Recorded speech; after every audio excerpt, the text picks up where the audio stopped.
So I'm Amy Ullman. I'm the Director for Mission and Ministry at the law school. And on behalf of Father Mark Bosco, the Vice President for Georgetown University Mission and Ministry, and also on behalf of the Berkley Center for Religion, Peace, and World Affairs, there's a huge, wonderful staff that has helped us put together this event, and we're really, really grateful for all the concrete help. But let me say how happy and grateful we are to gather this morning for this event on the Pharisees. What we don't know can hurt us. And as you know, it's an interactive event. We have a first session where we're going to be taking in lots of wonderful insights, and then we're going to have the opportunity to discuss and work them together. And so to find all of you bright and early on a Monday morning for a session like this, it's just wonderful to see to feel all the energy in the room for this conversation. We are thrilled to have with us, on behalf of the University and Georgetown Law, to welcome us. We're thrilled to have Dean Bill Traynor, who has just been extraordinary in his support for deep dialogue between Jews and Christians, and the work that we need to do also in a university and in a law school setting to understand each other more deeply and to create a true environment of learning. And so he is here actually to personally extend his welcome and also the motivation behind this particular program. So I'd like to welcome Bill to the podium. Well, thank you, Amy. And on behalf of Georgetown University and Georgetown Law, it's a privilege to welcome you. We are just delighted to see such an engaged group early on a very chilly Monday morning in Washington, though not as chilly as Saturday, so there's some improvement. As you know, our session on the Pharisees is framed as what we don't know can hurt us. One of the motivations for this gathering is because of the reality of the hurt around us. Over the past few years, there has been a steady rise in the number of documented reports of harassment, vandalism, and violence directed against Jews. These include the 2018 attack on the Pittsburgh Tree of Life Synagogue, where a gunman killed 11 Jewish worshipers. And we also all remember the deadly rally in Charlottesville, Virginia, where during a torchlit march, extremists chanted, "Jews will not replace us." In recent months, our own campus here at Georgetown has not been immune to the plague of extremist flyers and graffiti. So the question for me is, what can a Catholic university do? What can a law school do? And this is a place where we take seriously how texts are interpreted in a historical context and in the midst of social pressures and challenges. So it seems appropriate then for us to host a space where we can delve into a set of textual references in Christian writings and homilies through the centuries. We admit with sorrow that these interpretations have fed negative perceptions of Jews in general and other persons or groups whom the speaker or writer despised. What we don't know can hurt entire communities and cultures. As a Catholic, I am here to grow in my own awareness of the extent to which these texts continue to be used, as Professor Levine puts it, to prop up a, quote, scaffolding that promises prejudice. And I'm here to open my heart and mind to the possibility of a different approach. By exploring what we know and don't know about the Pharisees, we also hope to better understand these teachers who are also the predecessors of modern Judaism, and so also grow in our appreciation of those cultural connections and richness.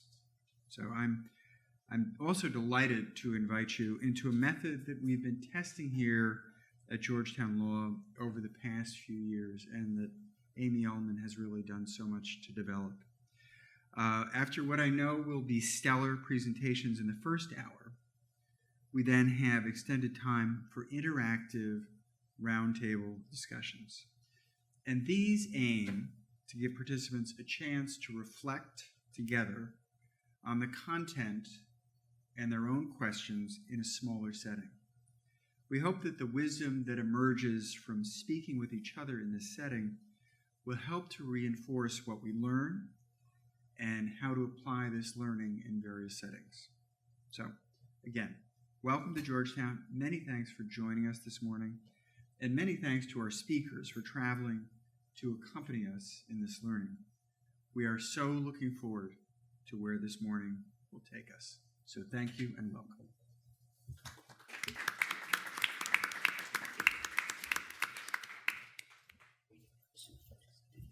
Thank you, Dean Traynor. Thank you for being here this morning in what I know is a really busy week, and also really for your leadership in this area in helping us to become more of a community in how we grow in our understanding of each other, even amidst tensions and differences. And so thank you for that. So I will now briefly introduce all of the speakers who have traveled to be with us. And am just really excited for how they're going to create a setting where we can really delve in. The book is fabulous. I mean, it's such a resource. So extended biographies are on the Berkley Center website. So this is just the tip of the iceberg. What I will say to introduce each speaker. So Reverend Joseph Sievers is an author and academic who serves as a professor of Jewish history and literature of the Hellenistic period at the Pontifical Biblical Institute in Rome, Italy. And he holds an MA, MPhil, and PhD from Columbia University. He's also a personal hero of mine, and one of the reasons I have a deep passion for Jewish-Christian dialogue for many years in my own life. Amy Jill Levine is a new friend, and we're so delighted that you're able to be with us. She's the Rabbi Stanley M. Kessler Distinguished Professor of New Testament and Jewish Studies at Hartford International University for Religion and Peace, and University Professor of New Testament and Jewish Studies Emerita at Vanderbilt University. I know in this group there are many fans of her work.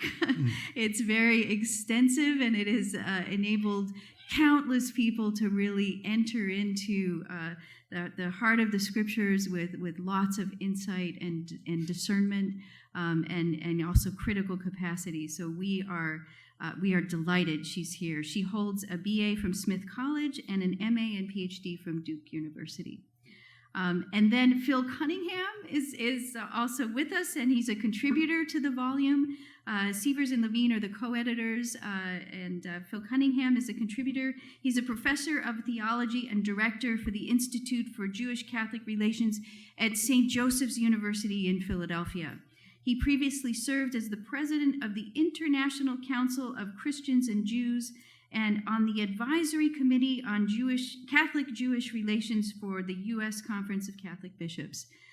He holds a PhD in religion and education from Boston College. One of the beautiful aspects of this panel is how each of these speakers and leaders combines not only incredible deep expertise and scholarship, but also an openness to the contribution to grassroots communities, to people in the pews, in terms of the education and the work that we need to do across all levels of society. And so we're really thrilled that their presentations will set the table for us to then have the opportunity in the next hour to dive in. And so I will invite Joseph Sievers to the podium. Thank you, Amy. Thanks for the invitation to be here with you. I'm looking forward to a very interesting morning here. My task is, I think, to briefly introduce you into the need and the project that comes out of this. So, the need, first of all, to overcome one of the oldest stereotypes that still are commonly held. There are many stereotypes of various degrees and for various people, but the Pharisee stereotypes of barbarians or others were common in antiquity, but the Pharisees are maybe the group that for the longest time have been subject to prejudice and stereotypes. So, as legalists, as hypocrites, prejudice that flows out of the uncritical reading of some New Testament passages, not the whole New Testament, but in particular some passages. Stereotypes applied to Pharisees are often applied to Jews in general, and not only to Jews. If you call a person Pharisaical, then that's clearly a negative view of that person without any basis in ancient facts. They are often applied to Jews in general and feed into anti-Semitism, even where they may not be intended. The project. For many years, I've taught and lectured about the Pharisees at the Pontifical Biblical Institute and in other places, in Italy and elsewhere, trying to offer ways to overcome stereotypes and prejudice. One way to study all individual Pharisees known by name from ancient sources, that is Paul, Nicodemus, Gamaliel, and no more than a dozen others, even less than a dozen others, from all known sources. At last, I was given an opportunity to organize a conference, Jesus and the Pharisees, an interdisciplinary reappraisal. This was held at the Pontifical Gregorian University because at the Biblicum there was not enough space, but to honor the 110th anniversary of the Pontifical Biblical Institute. It was supported by grants from the American Jewish Committee, the Italian Bishops' Conference, and Faith Life, a company that is from an basically evangelical background, but works also ecumenically. It's a software company, basically, and they support biblical and theological studies. So we had Jewish, Catholic, and Protestant support, and the publisher we chose was Erdmanns, a publisher from Protestant background, but open ecumenically. So the aim was to bring together specialists from various disciplines, religious backgrounds, and countries, Jewish, Catholic, Protestant, and unaffiliated from different countries worldwide. The first step was to search for the origin and meaning of the name Pharisees and of the group so designated, and then study all available sources about the Pharisees. And therefore we needed specialists in all these different areas: archaeology, Dead Sea Scrolls, Flavius Josephus, and then Paul, the Gospels and Acts of the Apostles, and then early rabbinic literature. Those are the sources that we have, the ancient sources that have something to contribute to our knowledge of the Pharisees. But our knowledge is not based directly only on that. We also have to take into consideration the reception history, what has been said and thought and taught about them. But the first results are the meaning of the name is uncertain. The origin of the group remains obscure. Josephus, Flavius Josephus, is the most explicit source about the history of the Pharisees, but he shows not much interest in them, and not many have noticed that. Yes, he refers to them 44 times, but often with an aside. He is much more interested in other subjects. Paul, the only self-proclaimed Pharisee we know, may have considered himself a member of the group even after his Damascus experience. Luke has him say, "I am a Pharisee," not "I was a Pharisee." I will not deal with the Gospels because my dear colleague Amy Jill Levine has much more to say about those. Early rabbinic literature offers us a few glimpses, but the identification of the rabbis of Mishnah and Talmud as direct successors of the Pharisees has been put in question. That is, we cannot simply say what the Pharisees said led to what the rabbis were and said, and then led to all forms of modern Judaism. Yes, there are connections. We cannot separate them, but we can also cannot say it's just one line of connection.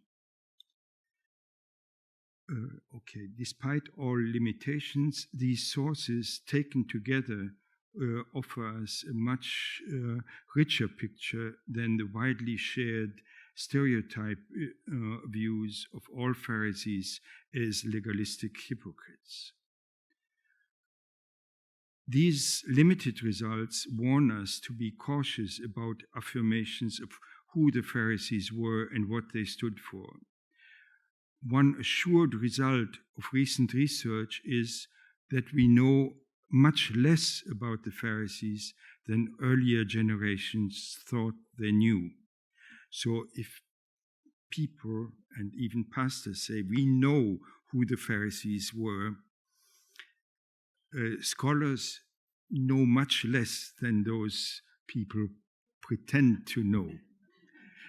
And when we don't know and we recognize that we don't know, then prejudices are a bit more difficult to have. Reception history, I already mentioned. Early Christian writings often, though not always, intensify stereotypical negative presentations. Medieval rabbis seem to almost have forgotten the Pharisees as a group until they reappear in a reworked history based on a Hebrew version of Josephus, the Yosipon. Christian art sometimes follows or strengthens stereotypes, but sometimes offers favorable views, especially of Nicodemus. I heard this morning about The Chosen, where Nicodemus is apparently very positively depicted.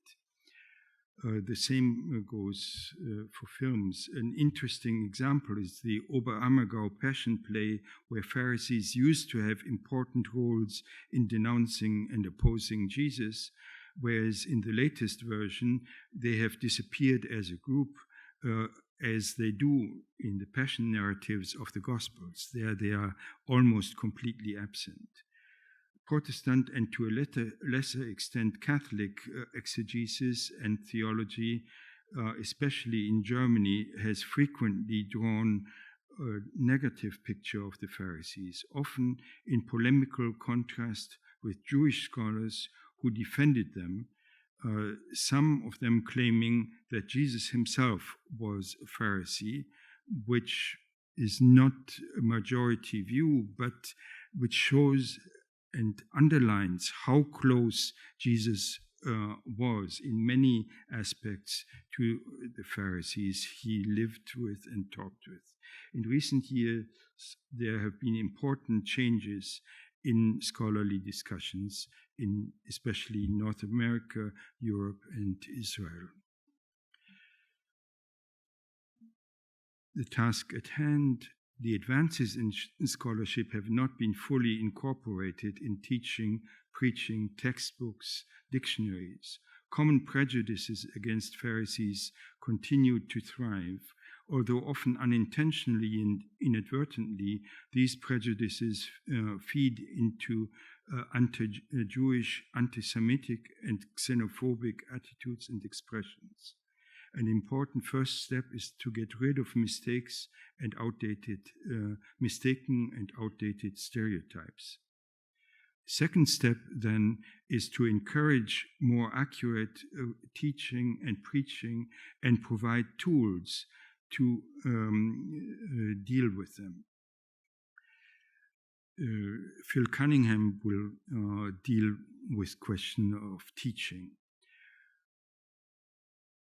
To come towards a closure, the golden rule. The golden rule is a rule that we find in many religious or even secular traditions. The version attributed to Hillel, but only in the Babylonian Talmud, says, "Do not do to others what you would not have them do to you. Here's all the law. Everything else is commentary." In the Sermon on the Mount, or in Luke, the Sermon on the Plain, we have two versions attributed to Jesus. "Do to others whatever you would have them do to you. This is the law and the prophets," and differently Luke. Now, how do we apply this? How can we apply this to the Pharisees? If you want others to have an adequate and true perception of yourself, try to find out the truth about the Pharisees to the extent it is knowable through the most reliable sources available. Second, try to understand the context in which anti-Pharisaic polemics first developed and how the context is different from ours. Recognize that our new context requires different non-polemical approaches. 3, when speaking, especially when teaching or preaching about the Pharisees, try to avoid stereotypes, as you would like others to avoid stereotypes about your own religious affiliation and national or ethnic background or your personal characteristics. 4, be aware that even when texts have polemical overtones, one can often find an acknowledgement of goodness as well as much common ground between Jesus and Pharisees he meets. And last, remember that if it is impossible fully to know yourself and the people around you, there must remain many open questions and uncertainties about a group that remains as elusive as the historical Pharisees. Thank you.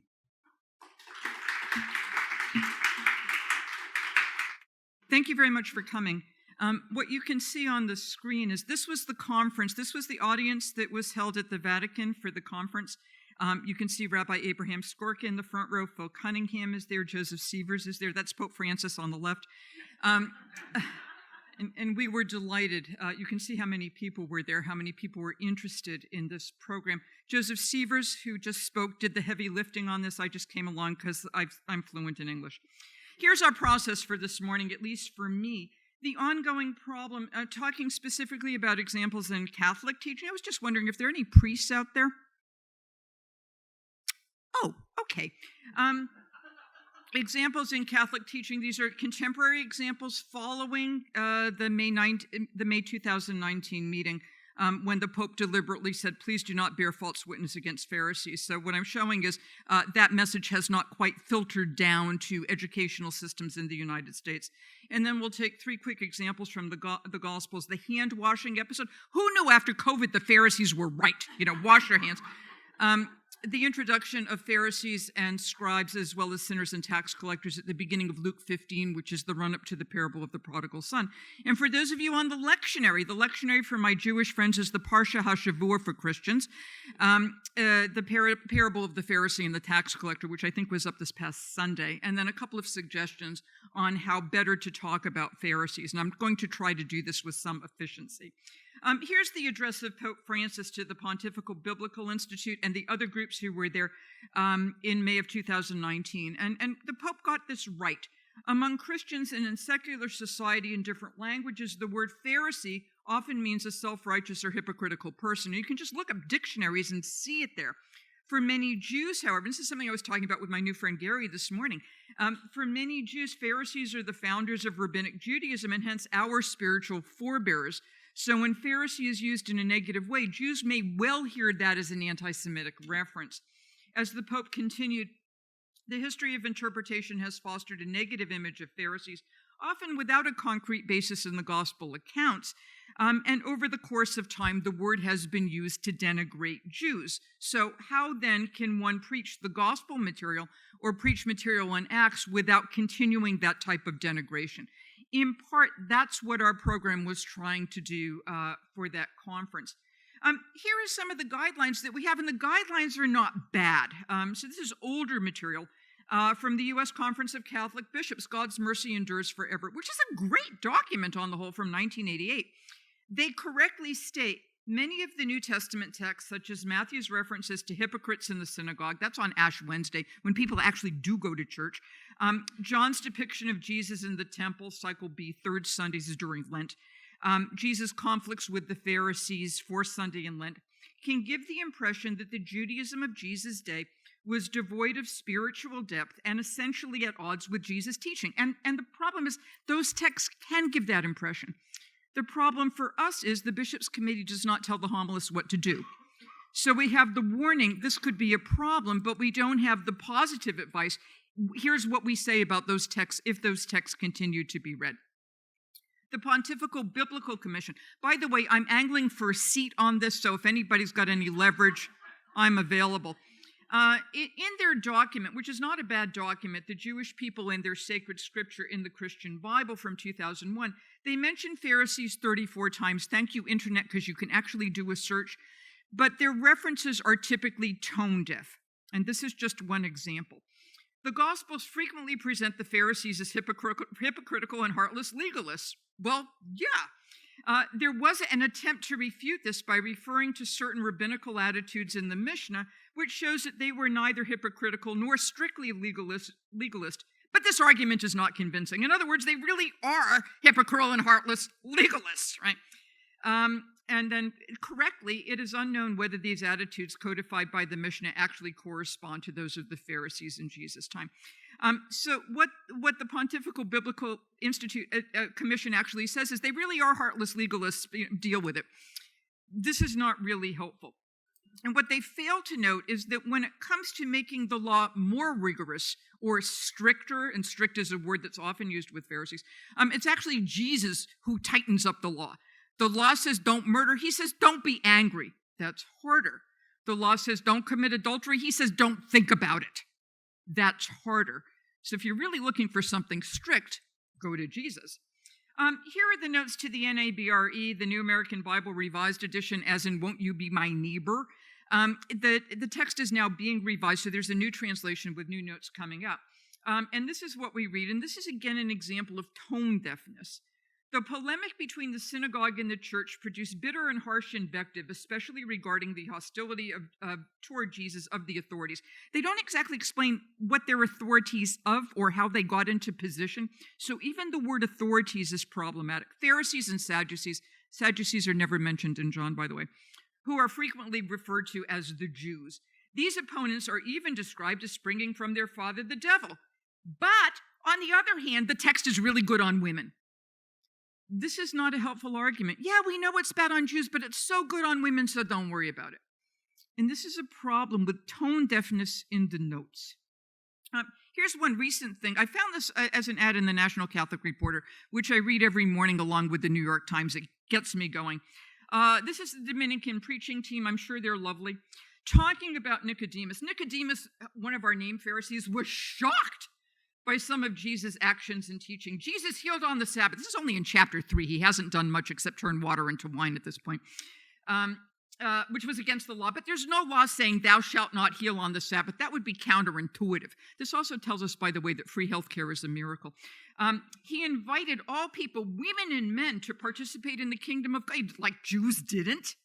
We had the court of the Gentiles in the temple and God-fearers in the synagogue. This alone would have stirred resistance in Nicodemus. There's no law against healing on the Sabbath. And all this stuff about Jews are not allowed to speak to Gentiles that you get from Acts, Peter was wrong. Wouldn't be the first time. Jewish eschatology, in fact, envisions all nations, this is from Isaiah, worshiping together, Gentiles and Jews. Catholic Educational Resource Center, even more scandalous. Every time we get Pharisees, it's either legalism or scandal. Even more scandalous for the Pharisees was the question of how a prominent rabbi, not to mention a would-be prophet, could defile himself by eating with sinners. According to the Pharisees, no source on this, by the way, according to the Pharisees, to eat with someone ritually unclean made one unclean as well. Why does Jesus fly in the face of social expectations of his time? That means all Jews.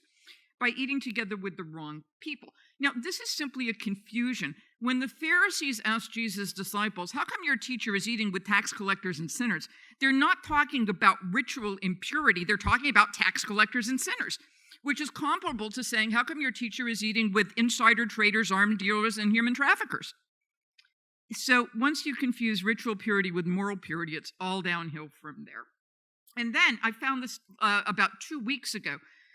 This is an article in Religious Studies 2022 by a faculty member of the Catholic University of the University of Innsbruck. And this was sent to me by a colleague of this particular professor saying, is this as bad as I think it is? And what this professor does is coin a term, epistemic Pharisaism, to talk about moral ossification. Totally unhelpful.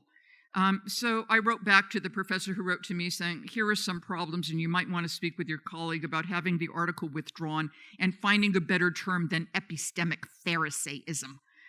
What's sad is not only that this came from a Catholic faculty member, but Cambridge University Press that's responsible for this journal let it go through. 2022. Finally, pencil preaching, National Catholic Reporter. Their name means separation, but as Joseph Sievers noted, we don't know that that's what the name means. It could mean interpreter, so we don't know. But then even if you talk about separation from what? Not from other people. And we know that from Matthew 23, where woe to you, scribes and Pharisees, because you traverse sea and land to make a single proselyte. That means they're not staying away from people. It means they're trying to get fellow Jews to join their party. They were scandalized, again, scandal, by Jesus' association with sinners because they don't know he's telling them to repent. And by his perceived laxity by healing on the Sabbath, nothing lacks there at all. And by excusing his disciples from ritual washings. We'll come back to that. So they have narrowed their approach to God. Again, narrowness is a term frequently used from Pharisees. They're external rather than internal. They've missed the mystery of love. But, some of them converted to Christianity, so some of them came off okay. This is not terribly helpful, and the fact that it's done in cartoon version makes it even more dangerous. So here are the stereotypes to avoid. Professor Sievers has already given you some of them. Legalistic, elite, money-loving, xenophobic, misogynistic hypocrites. I want to do this to the tune of I am the very model of a modern major general, but I haven't gotten it to scan yet. and resistant to innovation. So Pharisee comes to be a stand-in for political or social policy that we do not like. If you don't like it, just call it Pharisaical. And when I mention this to friends who have used Pharisees negatively in sermons or in writing to the fellow who's responsible for pencil preaching and so on, then we get excuses. This is what's known in critical race theory, by the way, as fragility. It's denying I didn't mean to be offensive. What? Of course not, but it still is. Or I'm just saying what the Bible says, as if that means it's okay. Some of my best friends are Jews. That doesn't really help. I was just referring to some first century Jews. Also doesn't help because you don't know that. Or I'm being too sensitive, right? Or the tu quoque argument, Jews say nasty things about Jesus, which in fact we do in the Talmud. It's just that the Talmud passages about Jesus are not being preached in the synagogue on Saturday morning, but the Pharisees are being preached in churches on Sunday morning.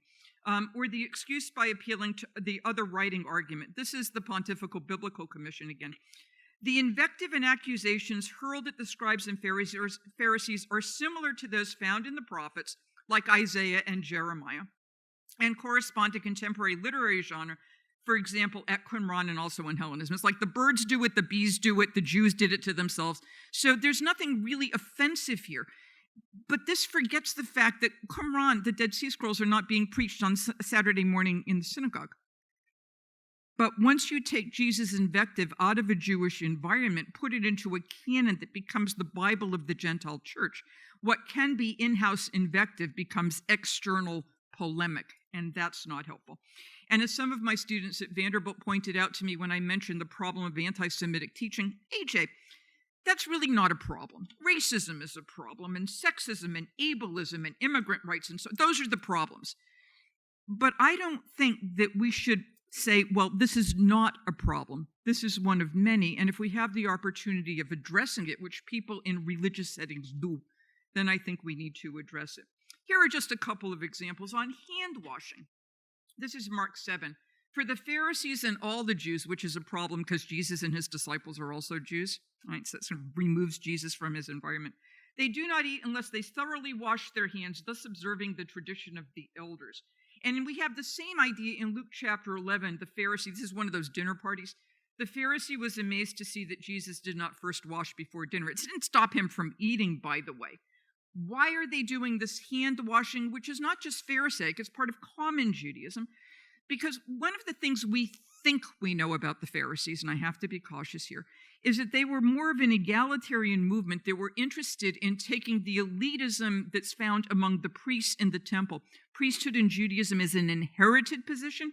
The Pharisees are lay. So the idea is that just as priests would wash their hands before approaching the elements, you can see on the slide below a modern version of that.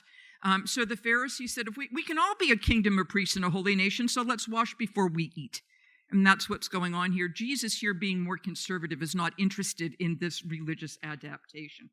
Here we find a misunderstanding of Jewish law, halakha, among a number of my Christian friends. Washing is related to sanctity of the body. It's a form of resisting assimilation, and it's a type of multiculturalism because that's what Jewish law does. In terms of Luke 15, the beginning of Luke 15 is Jesus is dining. Jesus eats a lot. So he's dining with sinners and tax collectors, and the Pharisees and scribes are complaining. And here are just some quotes I've picked from modern textbooks on the scribes and the Pharisees. You've got the quote on the left. The Pharisees and scribes would never have contemplated taking up the task of a shepherd because shepherds belong to a class of despised traders. No good source for this whatsoever. One rabbinic comment that goes on to say, even people who drive donkeys are problems, but better anybody than somebody who doesn't follow halakha. Right? So what typically happens, you get a selected quote from rabbinic literature yanked out of context and retrojected back into the first century. By the way, this entire chapter does not talk about shepherds. The parable of the lost sheep says, which man among you having 100 sheep? It doesn't say, which shepherd among you? So the whole thing is just importing a fake anti-Jewish reading. In terms of the parable of the Pharisee and the tax collector, the standard reading up until recently was that of St. Augustine. The Pharisee is the unsaved Jew, and the publican, the tax collector, is the saved Gentile Christian. I find, by the way, that when people use the term publican, they don't know what merely means a tax collector, so you don't have to worry about it. Here are some of the other comments that I found. The tax collector was most likely ostracized by other worshipers because of his suspected ritual impurity. No, he's in the temple, and the only way you can get into the temple is if you are in a ritually pure state. So it has nothing to do with impurity. Or because the tax collector entered the homes of unclean people, touched unclean objects, and handled unclean money, he would necessarily be considered ceremonially unclean. Not in the temple. The problem is not that he's ritually impure. The problem is that he works for the Roman occupation government, and he makes his money by overcharging people.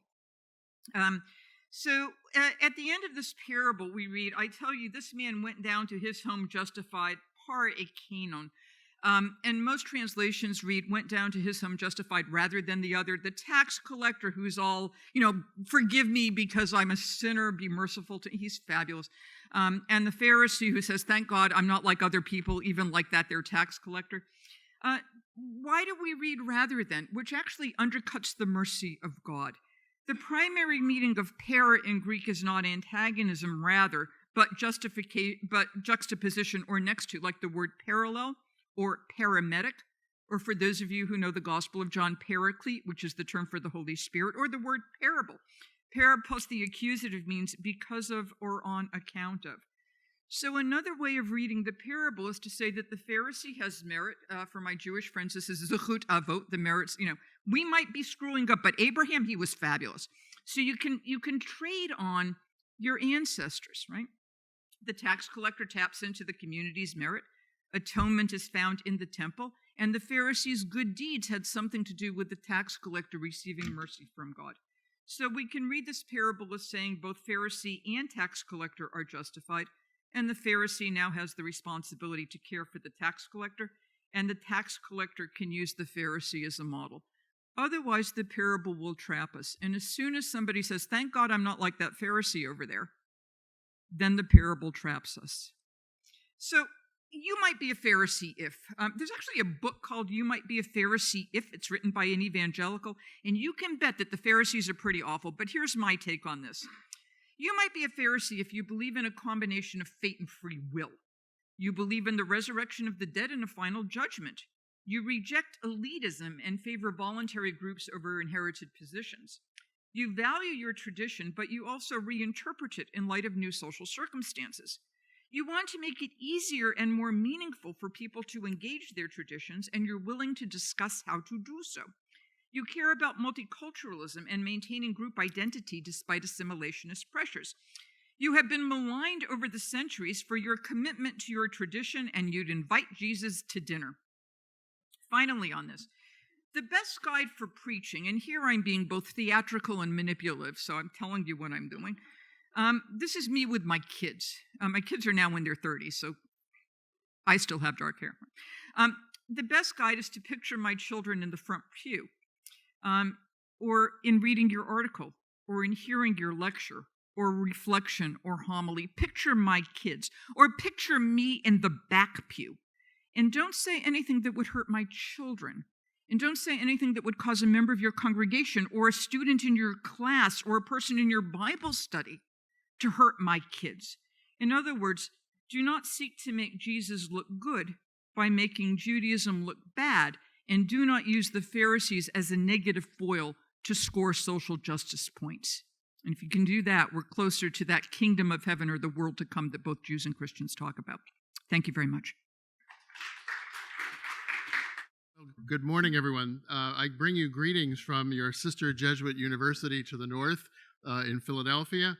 I want to say at the outset how pleased I am to be with you and to be with my co-panelists.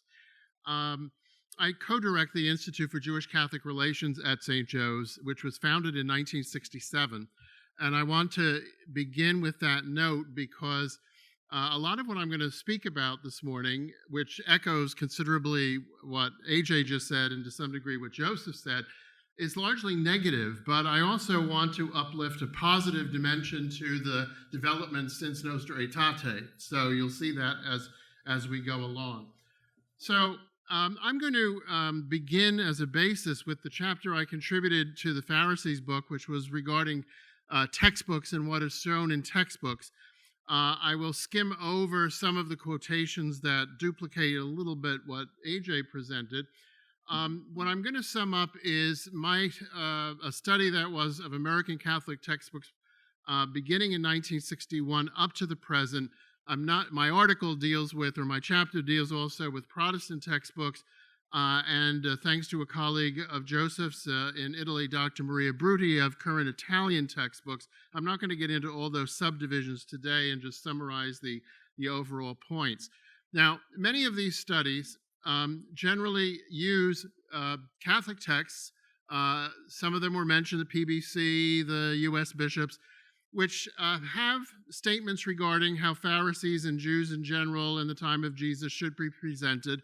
And they are used to develop criteria against which to measure all textbook references to Jews and Judaism or to Pharisees or to the crucifixion of Jesus and a bunch of other subcategories. Those are counted up, and all of statistically called positive references, but they're really accurate references to those topics, are noted, as well as all of the inaccurate or negative references. And if you plug them into the formula you can see at the bottom, which there will not be a quiz about, you end up with a number that's somewhere between +1 and -1. So if all of the references were accurate, +1. If all of them were negative, -1. And if they kind of balanced each other out, then it would, or there were no such references, it would be 0. So in 1976, and these results have not changed a whole lot. I'll say more about the current situation. But a friend of many of us here, Dr. Eugene Fisher, did a textbook study of all kinds of references to Jews and Judaism in American Catholic textbooks in use at the time. You'll see that everything above the blue line is in the positive numbers. So there's always room for improvement, but they were generally accurate. But you'll see on the right side of your screen that the topics of Jesus and other Jews, Pharisees being the lowest of the low, and crucifixion were all on the negative side of things. So the preponderance of references to them were inaccurate. Now, I more or less replicated Gene's study in 1992, and you can see that the overall shape of the graph is the same, that the same topics that were positive or accurate were so those years later, 15 or more years later. The negative ones were still negative, but not as negative as they had been. So there is some improvement in these texts. I'll give you some quotes in a moment. I'm going to zip along here. I want to, however, give you now some current, and I highlighted that to make sure you understand that these are not just 30-year-old studies, some current Catholic textbooks in use about Pharisees. So here's a prayer service that ends one of the lessons. The celebrant or the presider says, Jesus Christ. Everybody who hears about him has to make a decision. Is he God? Is he not? Is he Savior? Is he not? Whatever we decide risks our own future salvation. Do you believe he's a son of God, or do you think he was a liar, a fool, a failure? Sounds a lot like C.S. Lewis's presentation of things to me. But anyway, people who knew Jesus reacted to him in different ways. So then the left side of the congregation says, the Pharisee said he drives out demons by the prince of demons. The other side says, Peter said, you are the Messiah, the Son of the living God.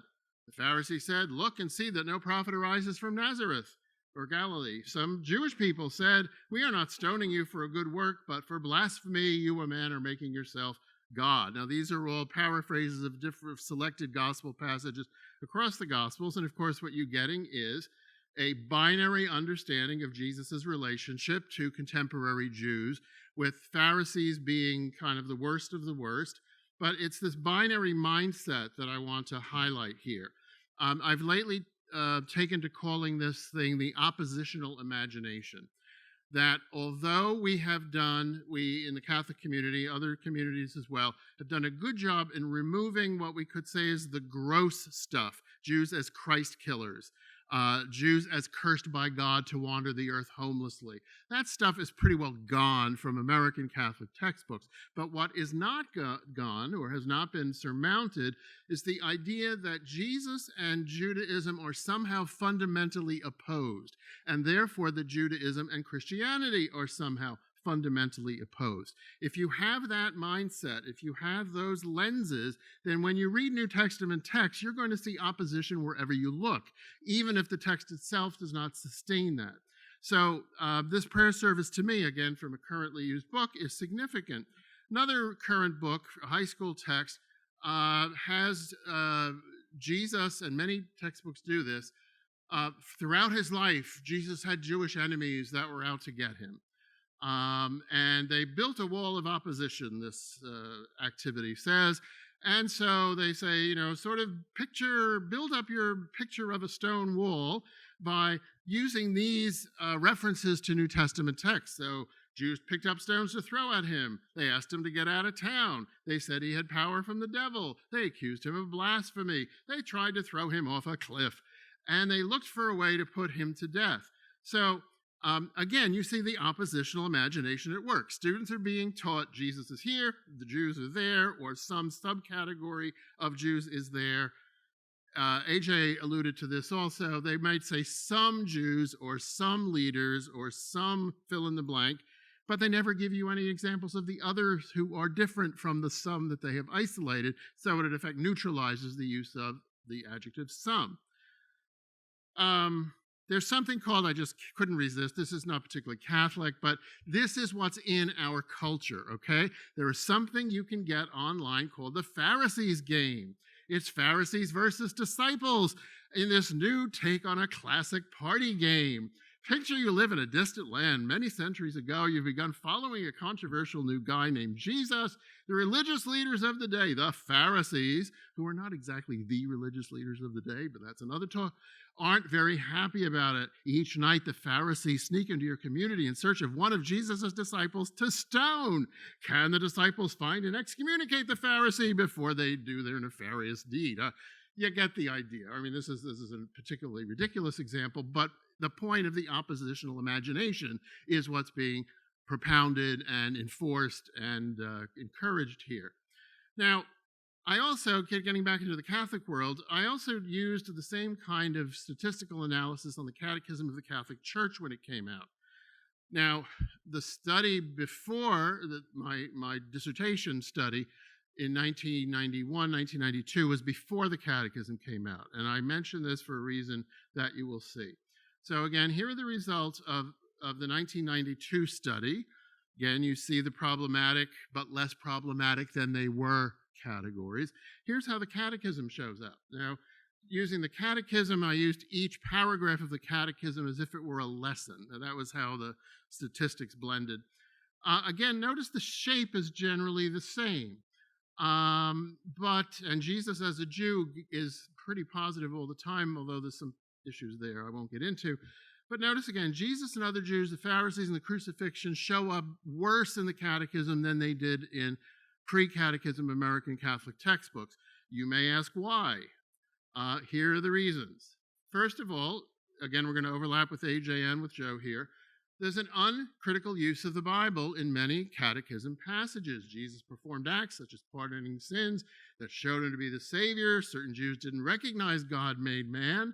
So I'm only as a man who made himself God and judged him a blasphemer. Well, this violates every principle of Catholic New Testament exegesis that the Pontifical Biblical Commission has ever uttered, because it fails to take into account the post-resurrectional nature of the gospel narratives.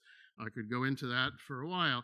And it contradicts something that the Vatican itself put out in 1985. The Gospels are the outcome of long and complicated editorial work. Talks about 3 stages in the development of the Gospels. Historical conflicts between the nascent church and the Jewish community are reflected in the Gospel text, and they often are reflecting things that happened long after the time of Jesus. So how do you put those two things together, right? They're not coherent. Second problem of the Catechism is that nobody thinks about how Jews understood themselves then or now and what impact that might have. On their own admission, says the Catechism, the Jews were never able to fully observe the law in its entirety without violating the least of its precepts. That's why they have to have a Day of Atonement. And they quote from the letter of James. 1974, like 20 years before the Catechism came out, the guidelines to implement Nostra Aetate were quite explicit. Christians have got to understand how Jews define themselves in the light of their own religious experience. Well, the Catechism doesn't do that. Thirdly, There are just off-the-cuff, nasty remarks that are just falling out of the blue in a catechism paragraph. So the new law is called a law of love because it makes us Christians act out of the love infused by the Holy Spirit rather than from fear. A law of freedom because it sets us free from the ritual and juridical observances of the old law, inclines us to act spontaneously by the promptings of charity, and finally lets us pass from the condition of a servant who doesn't know what his master is doing to that of a friend of Christ, or even to the status of a son and heir. Now, this, in a way, is a gratuitous remark. I mean, it need not have been said in the context in which it is presented, but it, again, directly contradicts a 20-year-old, almost 20-year-old previous principle. The Old Testament and the Jewish tradition based on it must not be set against the New Testament in such a way as if the former seems to constitute a religion of only justice, fear, and legalism with no appeal to the love of God and neighbor. And you notice they quote from both the Old and the New Testaments in their citations there. Again, this is like diametrically opposed. Why is not the Catechism following the principles that earlier and more authoritative Vatican documents had articulated? Now, the reason why I go into this is because after the Catechism came out in the United States, this also is true in other countries, but I'm more familiar with our own context, Catholic textbooks were reviewed to see how well they were in conformity with the Catechism. And I suspect that that's why they scored more negatively in terms of Jews and Jewish topics, including the Pharisees, is because the criteria that were developed from the 74 notes, the 74 guidelines or the 85 notes, were no longer operable in terms of the review of textbooks that were submitted for approval. Consequently, their presentation of Jews and Judaism went down. That's sort of seems to be a good explanation for this phenomenon. So here's some conclusions. And again, I want to say these are both from the studies I mentioned earlier that happened decades ago, but also in a review of current textbooks in terms of actually the ones that are used in a most widespread fashion. Pharisees in particular, and late Second Temple Jewish leadership in general, continues to be problematic. Second, the uncritical use of New Testament texts, particularly in teachers' manuals, is a big problem, and the Catechism of the Catholic Church is not helpful in this regard. Thirdly, the impression given by recent textbooks, I don't have numbers to back this up, but my strong impression is that the textbook authors don't want to get into the weeds too much on controversial topics, including the reasons for the crucifixion of Jesus. Hardly anybody, any textbook, says, why did Jesus get executed? It's just presumed. Well, yeah, okay, we all know Jesus got crucified, but they don't go into other than these sort of vague innuendos that it was the Jewish leadership that was somehow the prime motivator, and as in the Passion narratives themselves, the Roman officials sort of pale in significance in this regard. So they fall back into old polemical positions. So I want to end with a statement that was issued recently, because I want to call two things to mind here as I wind up. Our institute and 30 some odd others belong to a network of similar institutes and centers called the Council of Centers on Jewish-Christian Relations. And we are concerned, as we've heard from the previous speakers, about the sort of unabashed, shameless manifestation of anti-Semitic rhetoric in our society.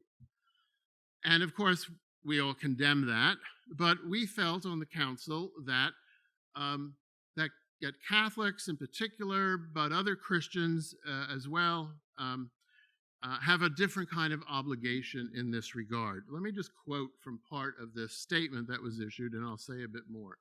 Since the long habit of denigrating Jews as blind or faithless is not something quickly unlearned, the Council believes that Christians today need to examine their own consciences.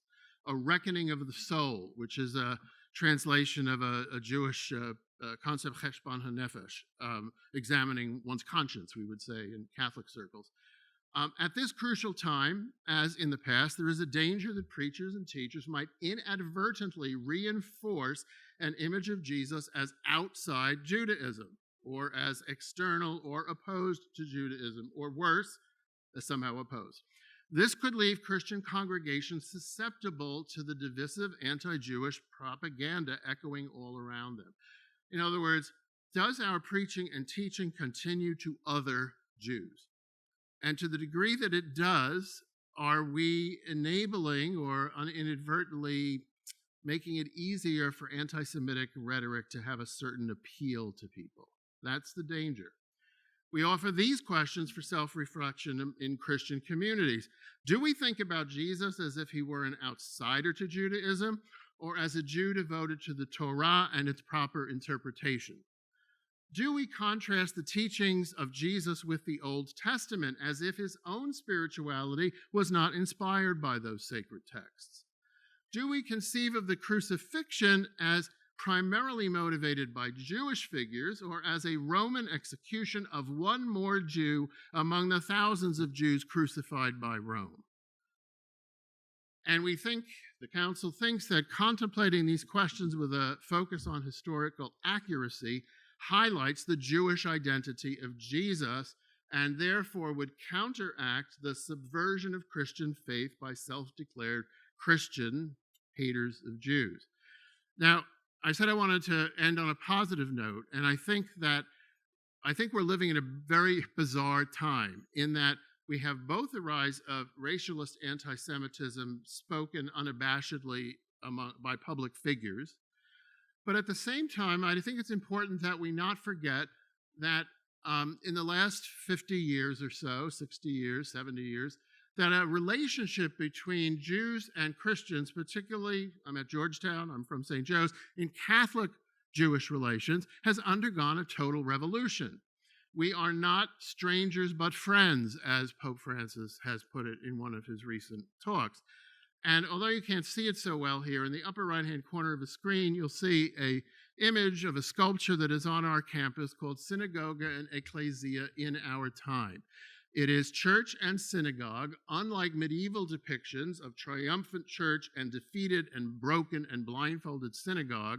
This is depicting a church and synagogue that are studying their sacred text together, engaging in what Jews would call Havruta study. They are learning from one another's experiences of God.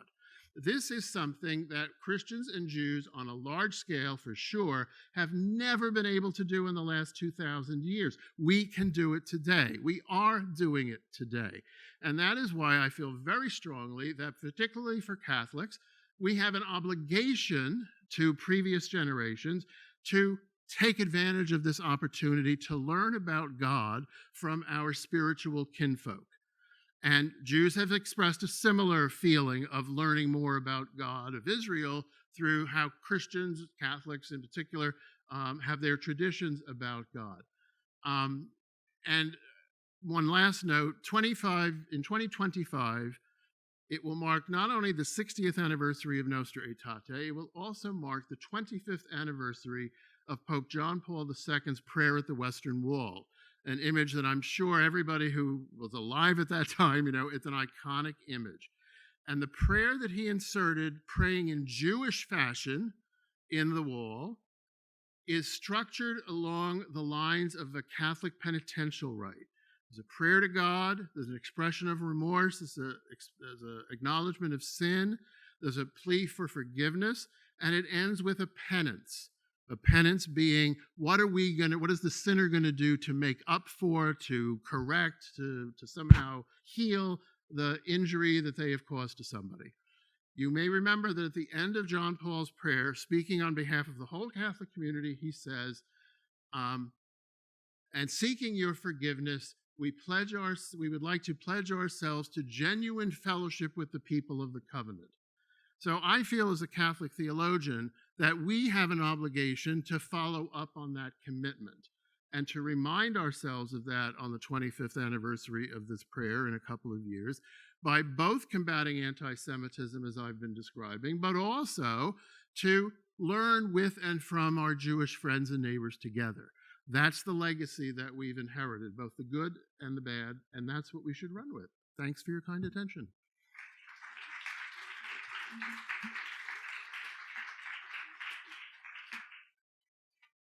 Thank you so much. And Phil, if you want to stay, and then if we can call up Joseph and AJ as well.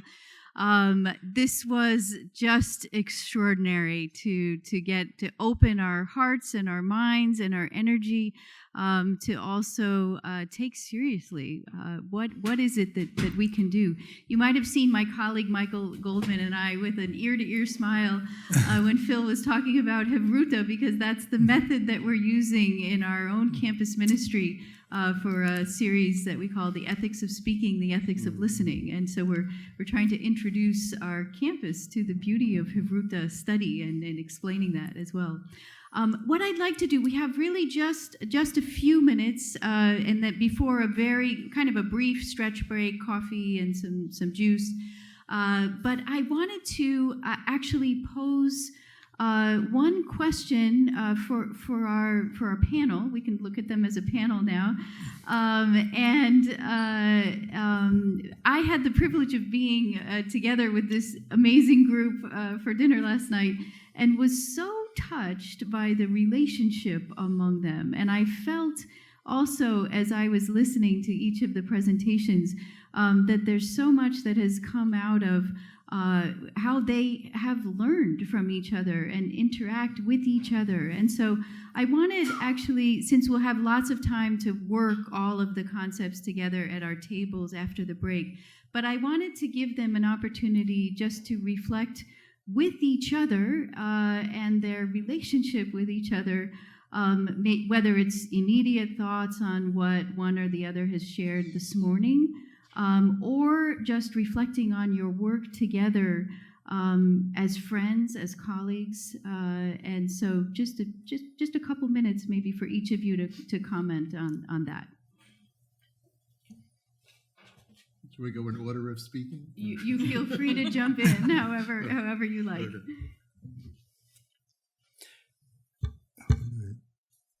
Is this on? Yep. Yeah. Okay. Well, it's a delight to be here with these two people.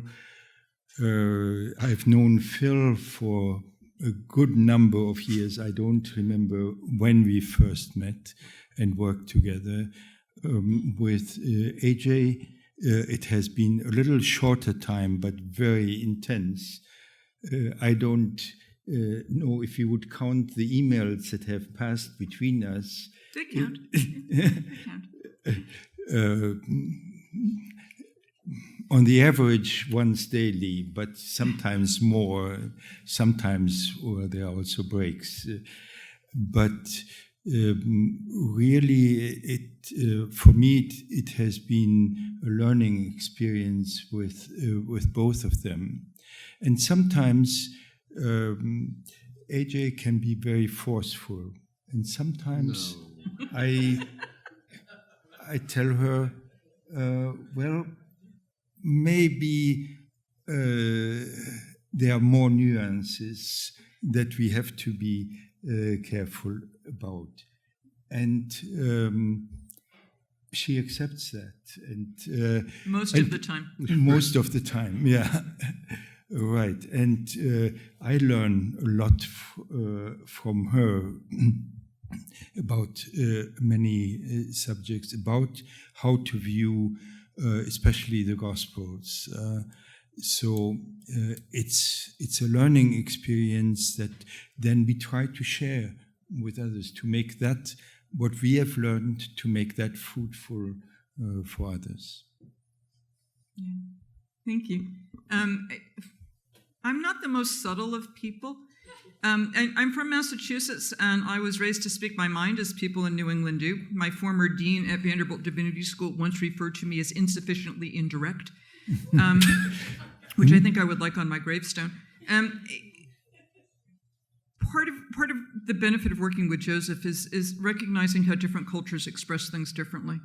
And what one can say in a U.S. classroom is not the same thing as one could say at the Pontifical Biblical Institute. So Joseph has helped me enormously with questions of phrasing and helping me get out of my own cultural view and understand what it means to work with people from different cultures, different geographical positions, and people from different religious traditions, even more so than I learned in a non-denominational divinity school. Joseph is a saint.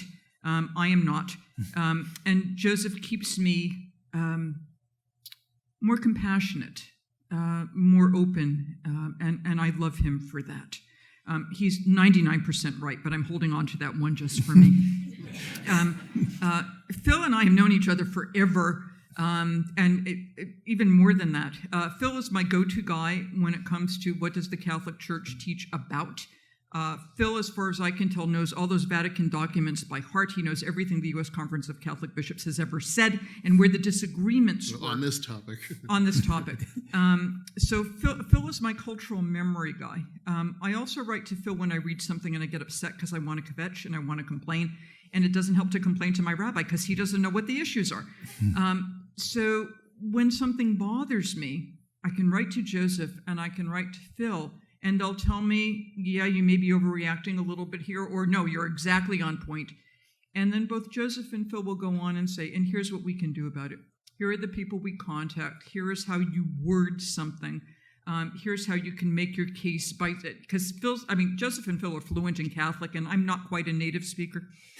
So they help me in terms of phrasing something that will get the most impact. And I, in turn, can help them if there's an issue speaking to the broader Jewish community, because I'm fluent in Jew. So we help each other translate, and we keep each other honest, and we keep each other sane. Well, I don't know about the latter, Yeah, so let me say a couple of things. First of all, Joe, you and I met around 1989 at a conference of the Society of Biblical Literature.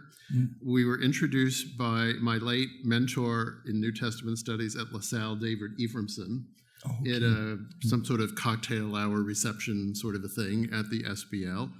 And we've done a lot of things together in the decades since. AJ, you and I met maybe a year or two later at the Catholic Biblical Association at the continuing seminar on biblical issues in Jewish-Christian relations, which at that time was co-chaired by David Ephraimson, who just passed away recently, and that's why I'm lifting his memory up. He was a wonderful influence for me. And also Richard Lux co-convened that. AJ and I first crossed swords, in a sense, when we were arguing about the correct terminology to refer to the Hebrew Bible, Old Testament, whatever, but and I've since adopted her position more or less, although I kept the 1%. And I just want to speak more broadly as an individual Catholic who got into the theologies of relations with Jews. And I've really been blessed by the opportunity of team teaching with, I think, maybe a dozen or so Jewish scholars over the years, not as well as working with Jewish scholars in other locations and with Catholic scholars and Christian scholars with similar commitments.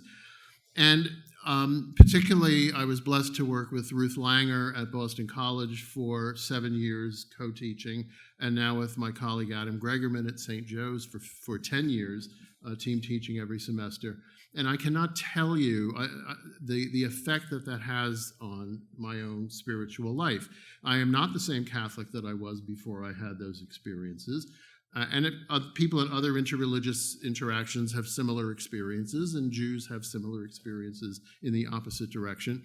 But I want to say that for me, when you encounter holiness in the person or traditions or rituals, for me, of the Jewish other, you can never say some of the things that are part of our tradition ever again. They just are unpersuasive, they're empty, they're like, are you kidding? That's not the way Jews think about these things. And I think that, in my work, frustrated though there's a constant stream of silly things that are being published, I want to encourage Christians and Jews to have those opportunities to experience the presence of the holy in the other tradition whenever possible, because I think that's totally kind of on an existential level transformative. So that's what I'd say in response to your question, Amy.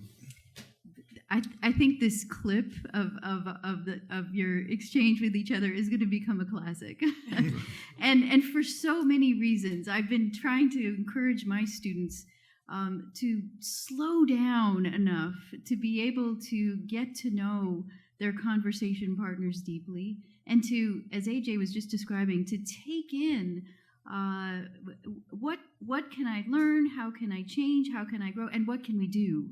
And that's also on the basis of leaving the time and the pace for that kind of encounter. So thank you for offering not just the extraordinary beauty and depth of your presentations, but of your friendship and your work together. And so we will then, in the next hour, after a 15-minute stretch break and some opportunity for more coffee and juice, and we're saving our big appetites for lunch later, we will come back here at 11 o'clock. Many of you have numbers on your name tags, and if you could gravitate toward that number. And if you don't have a number, just let us know, and we'll find a space for you for when you come back. So enjoy the break. Again, the books are available at a nice steep discount of at $34, something like that, plus tax. And so feel free to get a copy of the book if you'd like. So enjoy your break.